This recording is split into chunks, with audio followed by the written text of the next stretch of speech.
another episode of Electrical Theology, Esoteric Life Coaching. I am your host, Charles. Thanks for joining me, guys.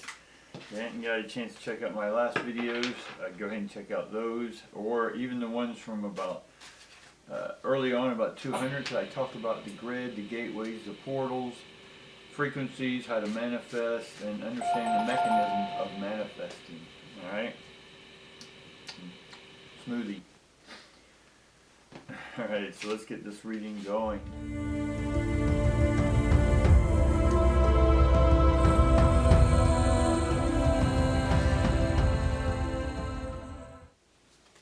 Alright, yesterday many of y'all were experiencing erratic energy. It was heavy in the morning, it lightened up a little bit in the afternoon. And it was still sort of heavy. It has this thinking, but a lot of this is not really thinking so much, but just being with that energy, allowing it to just flow. It's you laying in the ocean and letting the waves just take you. Right? We're not trying to control the waves. We're just allowing those waves to go through us. Right? And in this case, the divine higher frequencies are flowing through us. We're activating them. We're beginning to attract. Right, that's the heavy pull you feel, is because there's an electromagnetic pull that's pulling people, places, and things to you. Right? It's when you're putting a load on a motor, it has a tendency to, in one sense, you'll hear it resound down. Right? It'll get heavier. Right? When you put a load on it, when you put your, when you're pulling a trailer, if you will, or tugging someone. Right? That's putting a load. And when we put a load, it makes us feel heavy, right? It's going to expend our energy. But don't look at this expending of energy as a negative thing. It means that when you're feeling that pull, it's that what you brought down, what you downloaded, and now what you're activating of those downloads, that divine energy, is beginning to manifest, right? So it's going to take some effort. You're going to get down.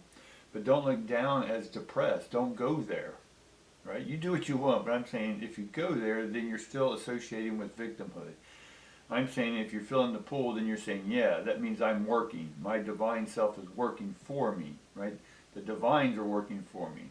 So we sit there and we appreciate it, right? And have gratitude for it. And we breathe. All right, let's see what we get. Man, holding the heart upside down. We get the angel of love upside down. And then we get all tied up. All right, that's sort of what we're talking about here, is this energy feels tied up. And maybe some of this energy is still tied up in a love affair, guys. Or with our masculine self. Right? Our masculine self is offline, which means we should be activating. Right? We should still be continually practicing visualizing or being in the energy of that which you want or choose or command, which you are ready to have in your life. Right? So let's see what the cards are going to tell us today.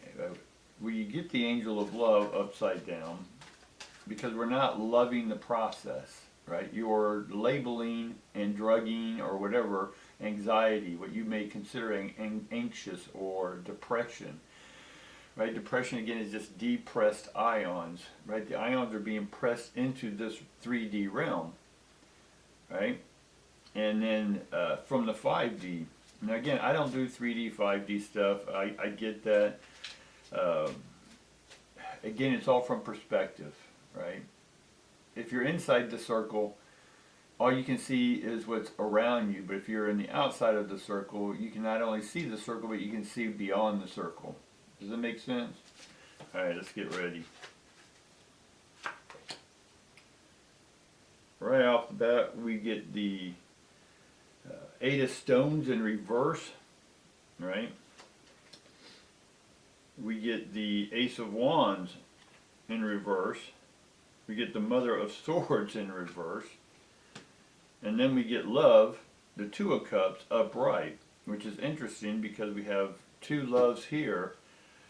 In the reverse, and then the decision to be in love again, because these cards are over here, is that the masculine part of you, which is actively attracting love, you're still having resistance to maybe opening up to love again, right? Or just loving, whatever that term is for you, right? And that could be for a person, place, or thing, because the love is coming from within, Right? It's not the person that you're in love with, it's the love that you're choosing to love.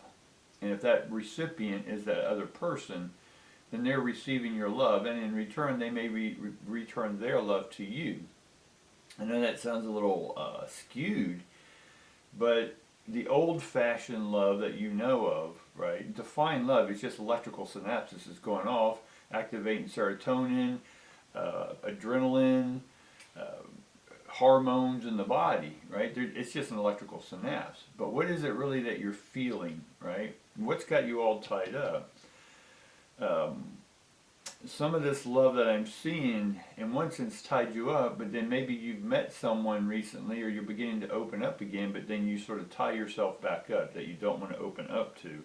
And that's the decision, the two here, the Two of Cups, is do you open up to maybe having a companion, maybe having someone who gets you, maybe someone who you can go travel with, right? Just someone that you can be with, right? However that goes. Because the old dynamics of love from our parents are a whole lot different than they are now, right? And again, and I'm talking in a very, very narrow-minded, because if you grew up in a certain area, in a certain time period, like the 40s, 50s, 60s, there's a whole different way of talking about sex or not talking about sex, the way you dress, the way you go out in public, as opposed to now. Right? So I'm not going to go into it because it's too deep, but it's just a different way, right? When the 60s, 70s revolution happened, it was about free love. There was no, you weren't tied down, right? All tied up here, but you weren't tied down. You could have multiple lovers.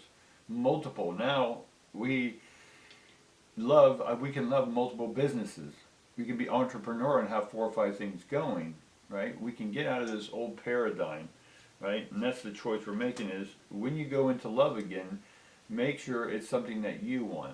If it is tradition, great, but if it's something new or different, or you set the terms, right? Not from a defensive or protective standpoint, but that you could be like, you know what? Whenever I'm in town, let's hook up, and when I'm not, let's not bug each other. That could be a relationship. Is it love? Y'all have to determine that. I have a difficult time defining that word, because it's like God, it means many things to different people, right? And then we get the Father of Cups. And then we get the Ace of Wands in reverse. Then we get the Daughter of Cups upright. And then we get the Hangman. Oh, so we got a lot here, guys. We'll try to go over it quickly. We still seek further knowledge, right? What is it that you're wanting to know about this life? And you're not going to get an answer. This life doesn't have an answer other than death, right? But what are you going to do in the meantime, right? We can look at trying to solve what and why we're here, right?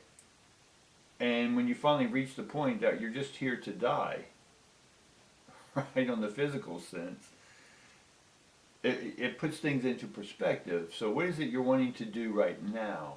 Do you want to love right now? Do you want to build a business right now? Do you want to focus on depression, anxiety? Do you want to take drugs? Do you want to go out there and just enjoy life, have fun, right? These are all the choices that you can control, right? And so there is a new creative project you're ready to start. But what I'm seeing is that the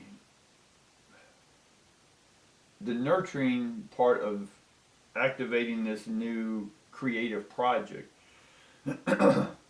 is making the decision to do so. Because we get the Mother Cups, Father Cups, and the Daughter of Cups, right? So that's almost all of them in a row here. And the Father of Cups is full maturity.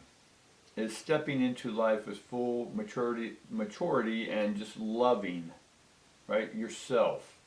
Taking yourself out in the world and just loving what you do, what you say, what you think.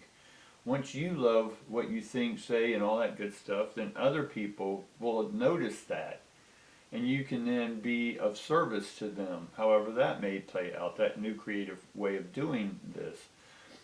And then there may be other people who are like-minded and say, hey, it's nice to meet someone who actually loves themselves, who don't need a partner to make them whole, right? There's different twin flames. One of the twin flames is that you're on your soul. You're the soul twin flame, and it's between your masculine and your feminine. It has nothing to do about past lives or anyone else. It's about you bringing your masculine and feminine together, right? Your transmitter and your receiver, right? We've received, and now we're transmitting, and now that energy is beginning to pull toward us. We are attracting that. But why? Because we're becoming attractive. And then we'll attract attractive people, right? We'll attract money. Right, whatever the physical things needed here on this societal life, right? You chose to come into this life, not to be a hermit, but to come here and enjoy life, right? So we can manifest dollar bills or whatever form they want to put it in, gold, silver, Bitcoin, whatever. You can utilize that, you can attract that, but then you have to have a creative project and they could be multiple projects like we talked about, or multiple people like we talked about, right? But it's having fun. And when you're having fun, right, then the money will come. Right? Don't wait for the money to come to have fun. Right? Because then the money will never come if you're not having fun in one sense. Alright guys, that's what I got for you today. We just need to open up. We have an Ace of Swords over here. And the Ace of Swords is also upside down, which is okay for me. We do need to think differently, right? But we have to make sure that we have this creative project and the way of thinking about this new project in a manner which doesn't tie us all up, but allows us to love freely, and mainly love yourself freely. Alright guys, that's what I got for you today. Peace, love, and I see you tomorrow.